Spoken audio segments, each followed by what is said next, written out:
The wilderness call the desert as a sacred space. In the annals of history, deserts have been painted with broad strokes of dissolution and despair. Yet in the Bible, it is never just space or barren land with scorching heat. It is a holy classroom, a sacred crucible, and often the place where God speaks the loudest in the quietest ways. Far from being a place of abandonment, the desert is a place of encounter. Whether it is the wilderness of Judea or the vast stretches of the Sahara, it is where they encounter their truest selves. It is a place of stripping down and of being rebuilt. Again and again in the biblical narrative, the wilderness becomes the setting for divine revelation, transformation, and the forging of identity. The wilderness from Genesis to the Gospels. Hagar meets the angel of the Lord in the wilderness after being cast out. Genesis 16. Moses encounters the burning bush on the far side of the desert. Exodus 3. Israel is led through the wilderness not just as punishment, but in preparation for what is to come. A 40-year process of unlearning slavery and learning trust. When Elijah runs into the wilderness after Mount Carmel, he does so physically depleted and spiritually disoriented. Under the broom tree, he prays for death. But in the wilderness, God offers something far better: rest, food, and a renewed sense of purpose. Elijah's calling is not revoked in the wilderness. It is clarified with renewed purpose. In the New Testament, Jesus himself is driven by the Spirit into the wilderness. Mark 1 verse 12. Before his public ministry begins, he fasts, prays, and confronts the enemy alone in solitude. This was a deliberate, Spirit-led step into the crucible where his mission would be tested and his resolve strengthened. His time in the desert was not a deviation from God's will. It was central to it. The wilderness became the proving ground of his obedience, the training field of his soul. Solitude in other contexts. Interestingly, echoes of this truth can be found outside the biblical narrative. In ancient Greek thought, the philosophies of Stoicism emphasized the value of solitude as a means of sharpening the mind and disciplining the soul. Seneca, for example, spoke of withdrawing from the noise of public life so that the mind could finally converse with itself. The desert, whether literal or metaphorical, strips life to its essentials. It becomes a sanctuary for reflection, introspection, and clarity, much as Elijah found strength amid the barren wilderness. Similarly, in the Latin literature, the concept of virtues, a blend of strength, courage, and moral excellence, often implied a process of inner fortification. Roman history offers vivid examples, such as the general Scipio Africanus. Though celebrated for his victories on the battlefield, Scipio was known to retreat to remote, solitary places to reflect on past campaigns, weigh his failures, and structure his strategies. In these, deliberate withdrawals were not escapism, they were preparations. In solitude, he gained the vision and clarity that would later shape his most decisive triumphs. The desert, an arid, unyielding, and often unforgiving, mirrors the inner landscapes of the soul when faced with trial. Just as its harshness tests endurance, its emptiness makes room for transformation. Whether in the life of Jesus resisting temptation, the Stoic philosopher seeking truth, or the Roman general planning his next campaign, the wilderness emerges as more than a place of exile. It becomes the forge where strength is tempered, vision is sharpened, and purpose is renewed. Why the desert? The question naturally arises, why does God so often lead people into the wilderness? Why does the path of faith so frequently wind through barren landscapes instead of lush gardens? The Bible reveals a recurring pattern, a three-part movement that runs through nearly every wilderness story: stripping away, encountering God, and being sent out. 1. Stripping away. The wilderness as a place of removal. The desert has a way of stripping life down to its essentials. In the wilderness, there are no cheering crowds to affirm you, no endless comforts to cushion you, no constant distractions to keep you from facing the truth. The noise of the world, its applause, its demands, its false promises fade into silence. And in that silence, something happens. The heart is laid bare. What we truly trust in is revealed. What we cling to for security is exposed. Our illusions of control begin to crumble. In the desert, false securities fall away one by one. The scaffolding we've built, our titles, our possessions, our routines, our strength, can no longer hold us up. Ego gives way to dependence. Self-sufficiency bows to the necessity of grace. And in the absence of all we thought we needed, we discover what we truly need: the presence of God. It is in this stillness, in the stark simplicity, that we become able to hear the still small voice that so easily gets drowned out in the noise of everyday life. Israel wandered 40 years in the wilderness. God was not simply leading them out of Egypt, He was leading Egypt out of them. Centuries of slavery had shaped their identity, their trust, and their vision of what life could be. In the barren expanse of Sinai, they learned to live one day at a time, gathering manna that could not be hoarded and drinking water that came only when God provided. The wilderness became their training ground in dependence, obedience, and covenant loyalty. David spent years hiding in the wilderness of Judah, far from the comfort and privilege of Saul's palace. Once anointed as Israel's future king, he might have been tempted to seize the throne by force. Instead, the desert became his teacher. In the caves of Adullam and among the rocky hills, David learned restraint, humility, and the truth that kingship is a stewardship under God, not a prize to be grasped. It was in these lonely places that many of his psalms were birthed, songs that still guide weary souls towards God's heart. Paul retreated into the deserts of Arabia after his dramatic encounter with the risen Christ on the road to Damascus. Galatians 1 verse 17. He disappeared from the public stage, stepping away from the power and privilege he once held as a Pharisee.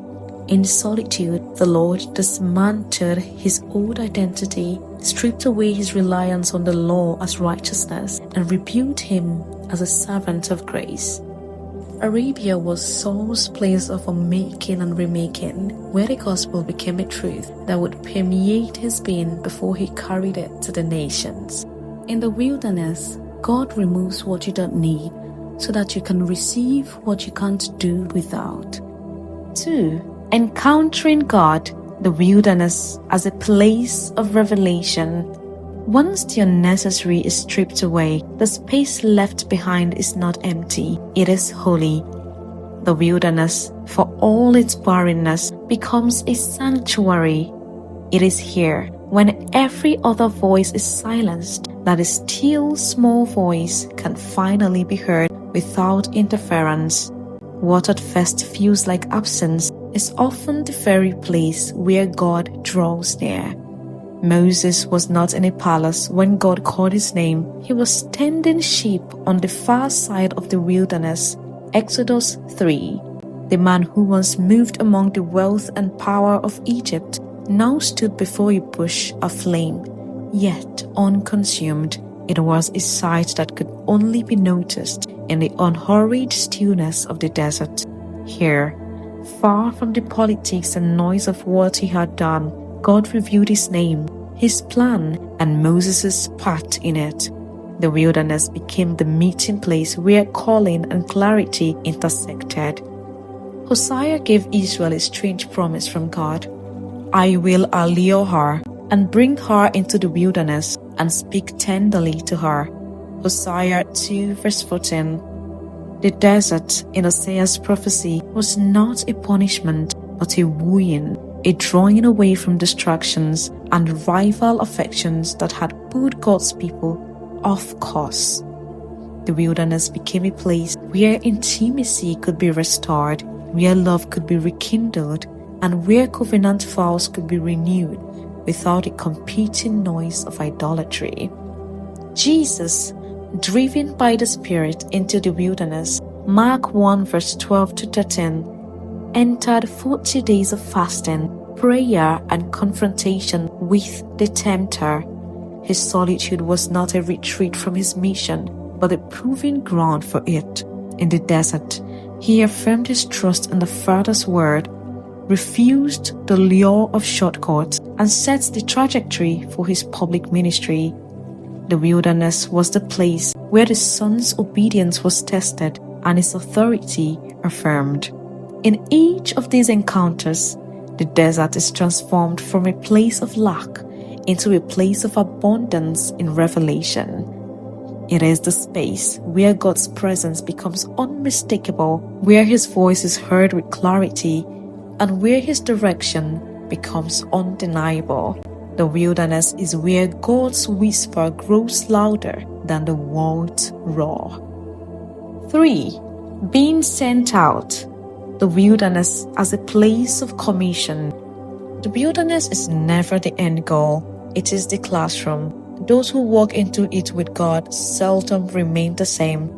The silence sharpens their words, refines their vision, and the trials forge their trust. By the time they step back into the world, they carry something different, an authority and clarity that can only be shaped in stillness. Israel entered the wilderness as a newly freed people, but emerged as a nation under a covenant. 40 years of manna, water from the rock, and daily dependence on God had prepared them to step into the promised land as worshippers and warriors. The wilderness was their proving ground, stripping away Egypt's mindset and shaping them for the challenges ahead. John the Baptist grew up in the wilderness, far from the corridors of political or religious power. His voice, when it came, was not swayed by compromise. He emerged as the forerunner of the Messiah, proclaiming, "Prepare the way of the Lord." Isaiah 40 verse 3, Matthew 3 verse 3. His authority came not from the approval of men, but from the conviction forged in years of obscurity. Jesus left the wilderness in the power of the Spirit. Luke 4 verse 14. Temptation had tested him, fasting had focused him, and solitude had fortified him. When he began his public ministry in Galilee, his words carried a weight that astonished his hearers. The wilderness was not wasted. It was the furnace where his mission was set aflame.